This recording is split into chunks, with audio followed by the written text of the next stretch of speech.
there are choices. And with every choice we make, if we choose to open that door, it will change so many elements of our world that it may not be appropriate. There might be a reason that we are supposed to be fixed in place with what we perceive as an issue.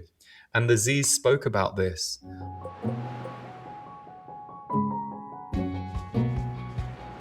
Lee, I'm going to ask my question in a slightly different way, if that's Okay. okay, because part of what got my attention is in your new book with Regina Meredith on the future human. She says in the introduction, spoiler alert, the future human will have this capacity. This is sort of like, let me just tell it to you before you even read the book. Our minds begin to work through our hearts. Mm-hmm. And I thought that's great. What a great kind of that's the kind of future human I not only want to evolve into, but want to be around. This heart beaming, big heart energy space Yeah. from others, share it with others. And what I've recognized in my own journey is that I still feel these, I'm just going to describe them as like holdback places from future human liberated heart power. And I've been inquiring into what are these holdback places? Like, what is it? And it's like, oh, you're going to get hurt, Tammy. You're going to get slammed. This is going to be horrible. Mm-hmm. Like, just keep it back, keep it Mm-hmm. down. And this is what I would love for you to address as like, what do we do to open that up? Well, okay, I'll give you a very personal example because it's very fresh for me. So I met my beloved very recently, like 2.5 months ago. And it's been very powerful, very beautiful. And at the same time, what came in because of that was realizing that I could lose him, realizing that he could die, my mind decided to give me a whole host of scenarios. And so what I did over the course of the few days as these images were coming in was I sat with the feelings, but I also approached each problem my mind was giving me or each fear the way I would with any friend. And I was able to sit with, okay, yeah, there is a risk. There is a great risk here. If you knew that he was going to die in a year, would you not fall in love with him and be with him? And there was just no question. I was like, no, absolutely, I would be with him. There's no even if I knew that that was coming in a year, there's no question I'm walking away now. So what I recognized was, okay, I'm in this. So clearly this is another layer of fear because there's another level of love. So what I recognize, because I'm, 10 years on from who I was at the beginning of my last relationship, which was 8 years long, I'm a different person. I'm a different frequency. I'm more open.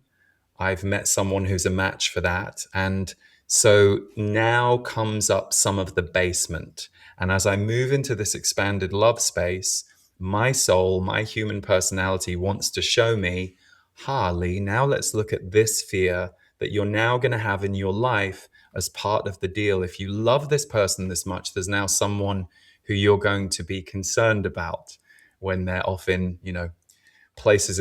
For example, he's on a big trip at the moment in fairly out there places in the world. So I guess that's a very human example of my process. And at this stage of my life, when that stuff happens to me, I go, okay, there's some stuff here that needs to be felt. It wants to be seen. The fear wants to protect me. The fear doesn't want me to get hurt. So what I did was I went, okay, can you live with the fact that if this relationship or his life ended prematurely, would you survive? Would you be okay? Because I had one relationship that almost killed me when it ended like 15 years ago. So it was interesting. So that's kind of par for the course. As we open up, we do have to deal with some of the places in our history where perhaps we stopped love or we stopped the heart. Very important not to judge yourself in the past or in the now, because the other thing, Tammy, to take into account, because I love that you're sharing that from your own experience, which is you're catching these parts of yourself that you're recognizing are still a bit closed. You have to remember that you're perfect for all the people in your life, including the people you work with and for including the people who listen to this podcast. So where you're at right now in your personal development is actually not just about you. It's about your beloved. It's about your friends and family. It's about the people you serve in your workplace, in your community. Where you're holding yourself energetically is correct.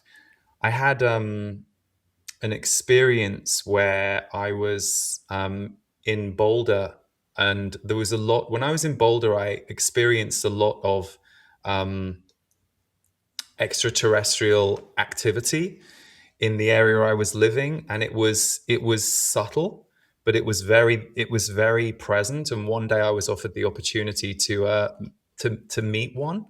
Oh Um, my, you're gonna definitely have to tell me more about this. it was telepathic. I was in North Boulder, where I was living near Wonderland Lake, and there was a lot going on at Wonderland Lake back then. I'll say that much. And I was literally in my apartment one night, and I literally heard through the facilitation of disease, because I have that telepathic bridge. Would you like to have a first contact experience? And it was very interesting. It was a soul voice that came through me. It wasn't a human voice, because you would think I would have been more. And the soul voice said, no, because if I have that experience, it will change who I am so dramatically that I will not be able to continue doing what I'm here to do as a soul. This is not the time for me to have that experience. Now, I think I could have that experience probably now and kind of integrate it enough, but it would have taken me off my path. And what I understood from that moment was, oh, there are choices. And with every choice we make, if we choose to open that door, it will change so many elements of our world that it may not be appropriate. There might be a reason that we are supposed to be fixed in place with what we perceive as an issue. And the Z's spoke about this. I do a soul magic retreat for 6 days every summer, usually. And one of the channels in this year's soul magic, they talked about how we judge ourselves for what we perceive as our flaw, or we think, oh, I'm not very good at this. I'm good at this, but if only I was a bit better at that. And they say, you have no idea how that is holding you in place. That thing that you perceive as your problem, your wrinkle, your crease, they say that is giving balance to all the other things on the left. So you think that's a problem, but actually that is actually holding you in place. And so they were just really encouraging us to have a much lighter touch around our personal judgment of our own assessment of how open we are or aren't or should be or shouldn't. They said the more you can come from a place of curiosity and exploration, the more a lot of that competitive with self agenda that most of us have been trained into will start to dissipate and dissolve.